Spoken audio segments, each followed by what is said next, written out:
This is the Z3 Trail Watcher, and I'm going to show you how to assemble one of the units and pair one of the transmitters with the receiver. To install the battery on one of the transmitters, unscrew the door on the back of it, take your 9-volt battery,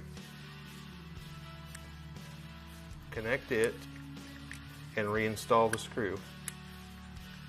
This has an O-ring and a seal on it, so it's water resistant. There shouldn't be any water getting in the back side of this. This is how you install the strap to the mounting bracket. There's a slot here and a slot on this side, and it simply slides through just like that.